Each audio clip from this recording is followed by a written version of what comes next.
Welcome to your Flame Fundamentals training. In this video, you'll look at performing 3- and 4-point editing in this sequence.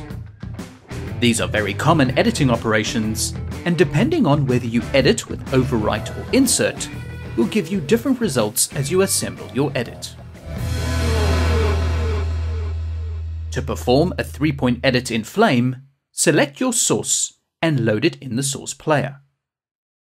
Using the navigation controls, you can go to the Start frame and click the Mark In button. Moving further down the clip, you would locate your end frame and press the Mark Out button.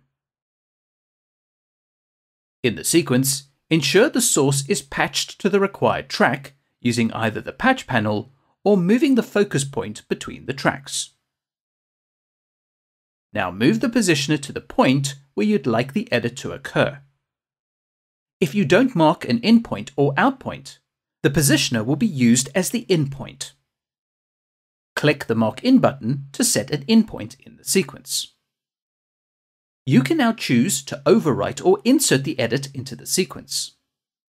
If you click the Insert Edit button, the segment is inserted from the in point in the sequence, and everything after that is pushed down the track. So your sequence is getting longer. Or as an alternative, you can undo that operation, and using the same in and out points, you can click the Overwrite Edit button, and the new segment will start from the sequence in point and overwrite anything that follows. As an extra tip, using the positioner or an in point in the sequence will always forward time the edit. But if you only use an out point in the sequence, this will back time the edit instead.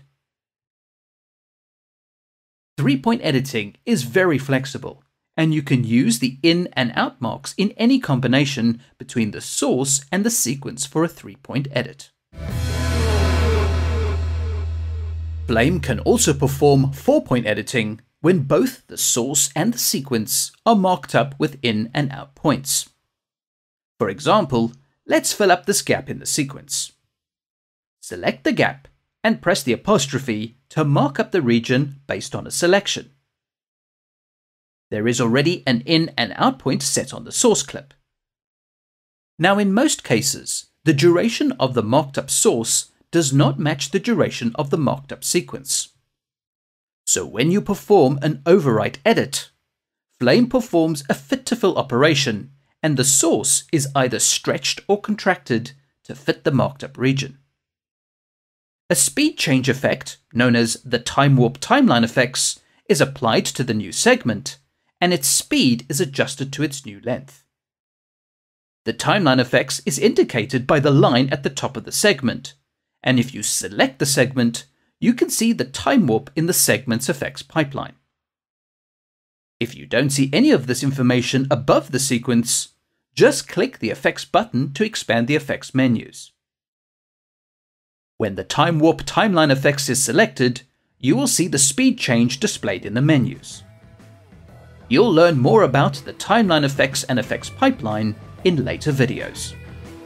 Please move on to the next video, and don't forget to like and subscribe to the Flame Learning channel.